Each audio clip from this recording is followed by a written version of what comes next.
before you open your mouth, before you start yelling at your uncles, right? Before you start teaching, giving them the khutbah, you come and hear the khutbah and you say, I'm going to do this at home.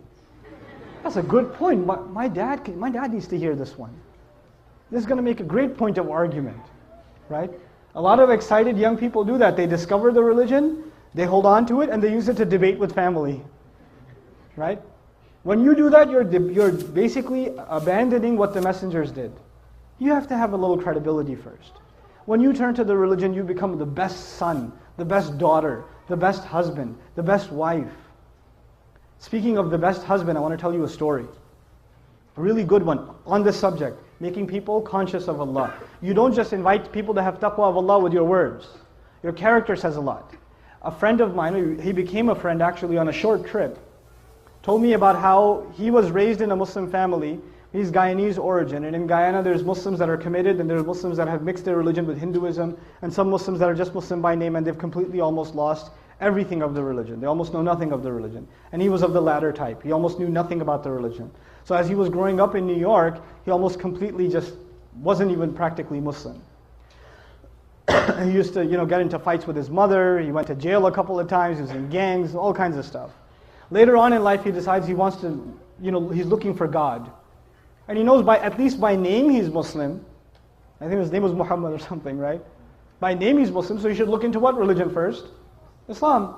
So he starts looking into Islam, starts going to the masjid, starts learning how to pray again, becomes more serious. At the time he was, he had married his girlfriend who was Christian or whatever. Right? He starts becoming more serious about the religion. And then his wife notices that he's praying. And the beer is gone from the fridge. And he's not going out with his drinking buddies.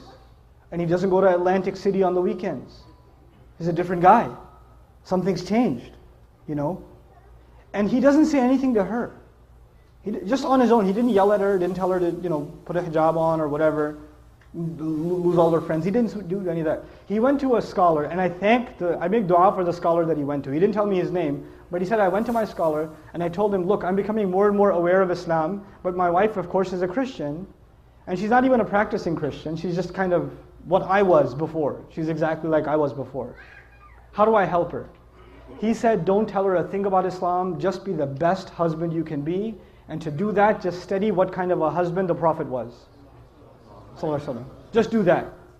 Don't worry about what you need to tell her. Worry about being the best possible husband, and that is the sunnah of the Messenger. The Messenger would buy his wife gifts. The Messenger would joke with his wife. The Messenger would spend time with the mother of the believers. The Messenger would praise and compliment the mother of the believers. I'm mentioning that on purpose, guys. He would compliment them. You guys eat the first morsel of food in iftar, like, And the wife says, what? You go, nothing. Right? You drink, some of the Desis here drink the first little sip of lassi. Look, I know the economy's bad, but are we really that short on sugar? Very painful for you to say a compliment. I understand, especially for those of you that come from my original country, Pakistan. For you to give a compliment to your wife can cause an ulcer. So I understand, but it's a sunnah, guys. Good food. That's amazing.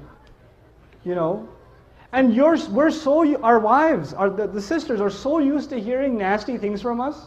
Then when we say nice things, they get freaked out. Like if the husband just says, you look really nice today. She goes, what do you want? She gets worried, he's up to, we got to fix that.